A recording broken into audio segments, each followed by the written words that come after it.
Almost all corporate executives believe that economic conditions are about to get significantly worse. Are the months ahead going to be very painful for our economy? This is something that I have been arguing for a long time, and apparently the vast majority of corporate CEOs now agree with me. Of course, economic conditions are not exactly good at this moment. Core US inflation just rose to a 40-year high. Mortgage rates just hit the highest level in more than 2 decades. Home values are plummeting all over the nation, and retail sales in the United States unexpectedly fell in September. If you think that the US economy is performing well right now, there is a very large bridge on the West Coast that I would like to sell you. Unfortunately, it appears that economic conditions are about to get significantly worse. In fact, one recent survey found that 98% of corporate CEOs are planning, quote, for a US recession over the next year or year and a half, end quote. Nearly all CEOs are readying for the US economy to fall into a recession, according to a survey released Thursday by the Conference Board. The survey, the Conference Board Measure of CEO Confidence, found that 98% of CEOs indicate they were prepared for a US recession over the next year or year and a half, and that figure is 5 percentage points higher than the third quarter survey, end quote. So talk about a consensus. But why is the number only 98%? What are the other 2% thinking? This week we also learned that a model created by Bloomberg economists is now forecasting a 100% chance of recession within the next 12 months. A US recession is effectively certain in the next 12 months, a new Bloomberg economics model predictions, a blow to President Joe Biden's economic messaging ahead of the November midterms. The latest recession probability models by Bloomberg economists Anna Wong and Elisa Winger forecast a higher recession probability across all time frames, with a 12-month estimate of a downturn by October 2023 hitting 100%, up from 65% for the comparable period in the previous update. Of course, it's pretty easy to forecast a recession when we are already in one. But I don't want to let that detail detract from the point that I'm trying to make. The point that I'm trying to make is that business community is bracing for things to get really bad in the months ahead. And there are some sectors of the economy where things are already falling apart at a frightening pace. For example, home prices are now being slashed at a record clip. Home sellers are slashing their asking prices at a record clip as surging mortgage rates drive a downturn in the U.S. housing market, according to a recent report from real estate firm Redfin. About 7.9% of homes listings reported price drops during the 4-week period ending October 9, according to a rolling average compiled by Redfin. That figure marked a record high and a significant uptick compared to the same period last year, when just 4% of listings reported price cuts. A new housing crash is here, and just like we witnessed in 2008, it's going to cause immense pain for Wall Street. Sadly, there's a lot of pain on Main Street as well. Every single day, more Americans are falling out of the middle class and into poverty, and as a result, our homeless population is absolutely exploding. If you can believe it, the New York Post is reporting that there are approximately 120 tent cities in Washington, D.C. right now. Some of them are just across from the White House. Now, in the past 2 years, homeless encampments have exploded in Washington, D.C., as both the city and federal governments lifted enforcement measures during COVID-19 pandemic and made it a no-brainer for itinerants to lay down roots by providing for their every need. A tour by the Post of the district's major tourist areas this week found at least 35 vagrants in residence at a National Park Service site 2 blocks from the White House, more than 20 in the green spaces surrounding the State Department complex, and 5 across the street from the infamous Watergate Hotel.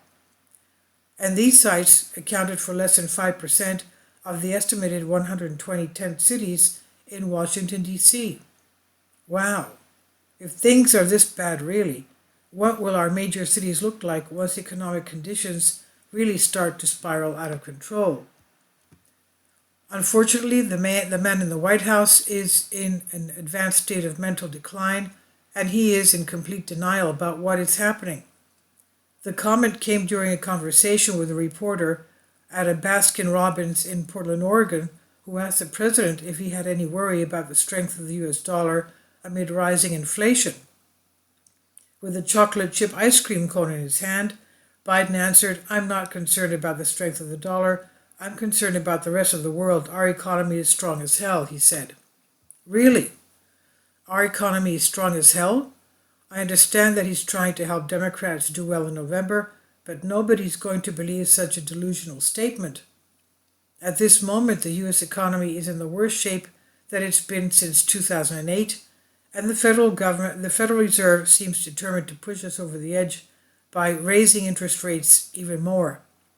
In fact, James Bullard says that the Fed may raise rates by 75 basis points in both November and December. Federal Reserve Bank of St. Louis President James Bullard left open the possibility that the central bank will raise interest rates by 75 basis points at each of its next two meetings in November and December, while saying it was too soon to make that call. The Fed hiked rates by 75 basis points for the third straight meeting last month to a target range of 3% to 3.25%. Officials projected 125 basis points of tightening for the rest of the year, suggesting a 75 basis point move in November and 50 basis points in December.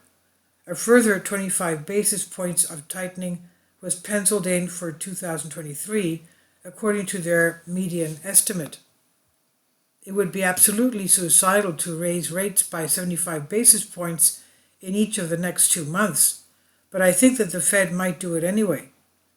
In any event, the great American economic meltdown, quote unquote, that so many of us have been waiting for is here, and that is going to mean a tremendous amount of pain for all of us in 2023 and beyond. In 2008, the Fed was able to contain the bleeding by pushing interest rates all the way to the floor and by pumping massive amounts of fresh money into the financial system. This time around, the Fed is not going to be able to make such dramatic moves because they're scared to death of inflation.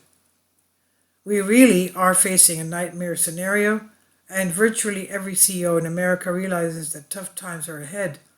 Things could have turned out very differently if our leaders had made better decisions in the years leading up to this crisis.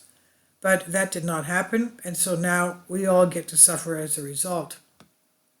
It's finally here. Michael's new book entitled 7-Year Apocalypse is now available in paperback and for Kindle on Amazon. This is by Michael Schneider on the Economic Collapse blog. He says, "My name is Michael, and my brand new book entitled 7-Year Apocalypse is now available on Amazon. In addition to my new book, I have written 5 other books that are available on Amazon, including Lost Prophecies of the Future of America, The Beginning of the End, Get Prepared Now, and Living a Life That Really Matters. When you purchase any of these books, you help to support the work that I'm doing, and one way that you can really help, is by sending digital copies as gifts through Amazon to family and friends. Time is short, and I need help getting these warnings into the hands of as many people as possible. I have published thousands of articles on the Economic Collapse blog, End of the American Dream, and the Most Important News, and the articles that I publish on those sites are republished on dozens of other prominent websites all over the globe. I always freely and happily allow others to republish my articles on their own websites, but I also ask that they include this about the author section with each article. The material contained in this article is for general information purposes only, and readers should consult licensed professionals before making any legal, business, financial, or health decisions. I encourage you to follow me on social media on Facebook and Twitter, and any way that you can share these articles with others is a great help. These are such troubling times, and people need hope. John 3:16 tells us about the hope that God has given us through Jesus Christ. For God so loved the world that he gave his only begotten Son, that whoever believeth in him should not perish, but have everlasting life. If you have not already done so, I strongly urge you to ask Jesus to be your Lord and Savior today. And this is by Michael Schneider on the Economic Collapse blog. Please leave your comments. Thank you for your support. Kindly support my Patreon account. The daily posts are 5 videos daily, and they are totally different from what I have on my YouTube channel. Thank you so much for your support and that you find all my content so interesting. You'll find the Patreon account details in the description box below.